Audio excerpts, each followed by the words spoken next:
हरिओम. पातंजली योगसूत्रे, योगदासांचे प्रवचन.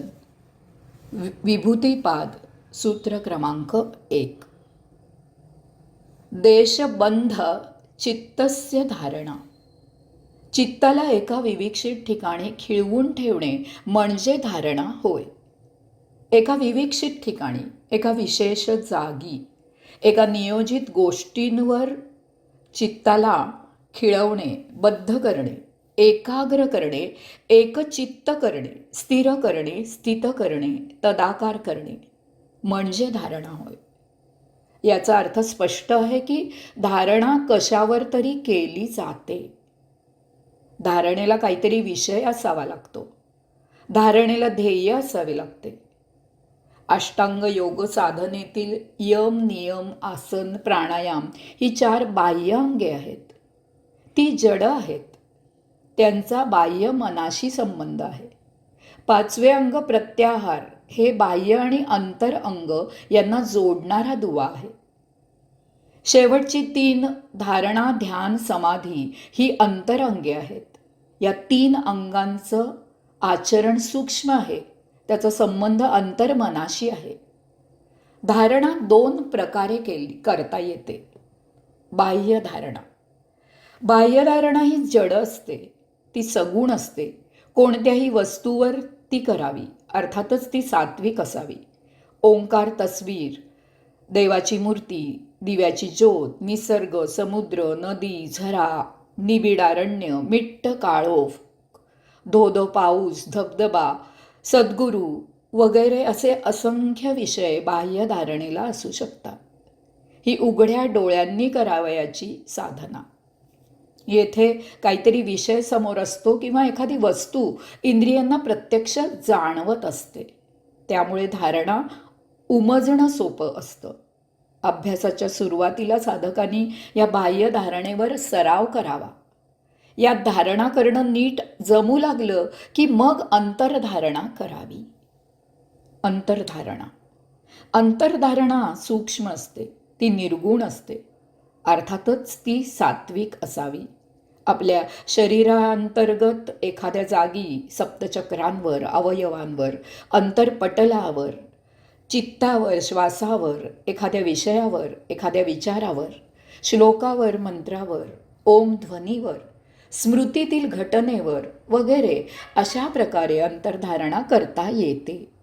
ही मिटल्या डोळ्यांनी आपल्या अंतर्मनात करायची धारणा आहे.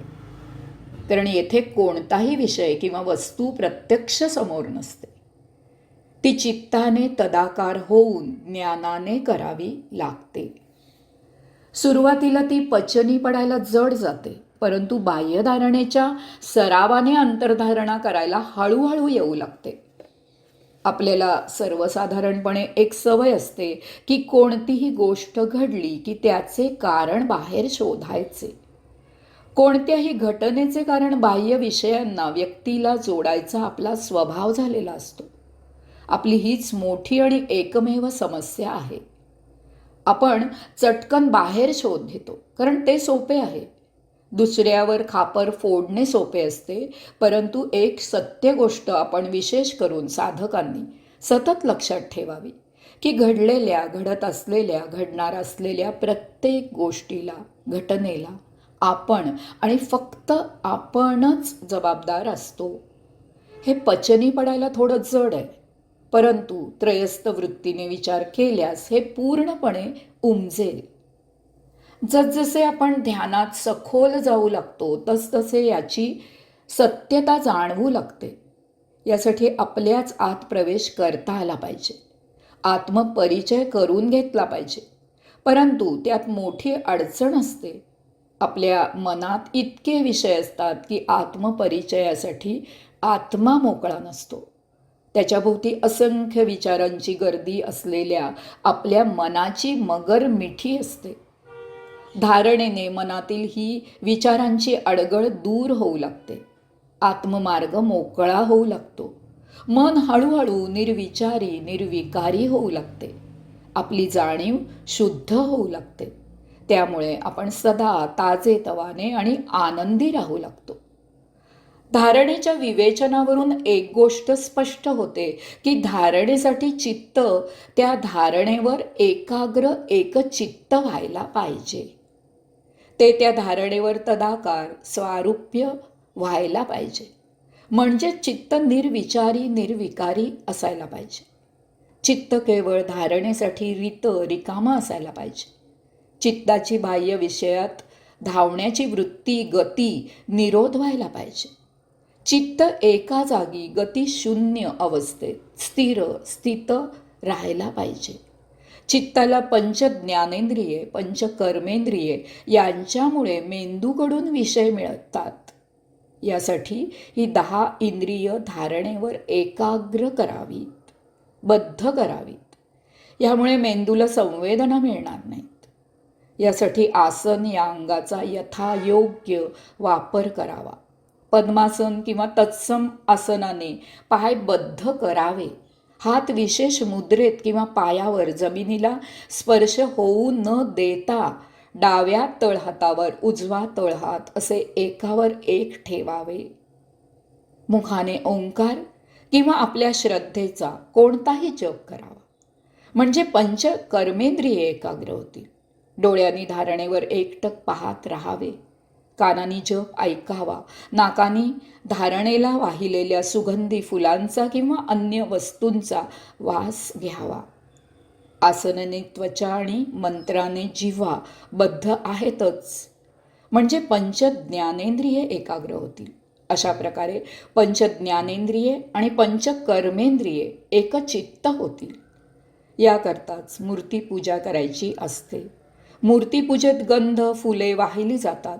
पूजेचा मंत्र म्हणतात, आरती म्हणतात, टाळ किंवा टाळ्या वाजवतात, धूप नैवेद्य दाखवतात. यामुळे सात्विक वातावरण तयार होते. या सर्वांमध्ये इंद्रिये प्रभुचरणी धारणा करून एकाग्र व्हावी हाच हेतू आहे.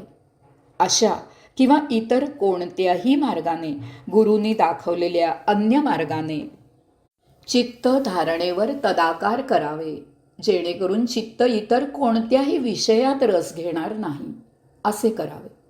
यामुळे चित्त धारणेने घालून दिलेल्या मर्यादित जागी सीमित होऊन जाईल. यालाच येथे चित्तस्य धारणा असं म्हटलेलं आहे. धारणेचा अभ्यास फक्त योगाभ्यासासाठीच, अध्यात्मासाठीच, ध्यानासाठीच करायचा असं नाही. याचा उपयोग रोजच्या भौतिक व्यवहारासाठीही होतो.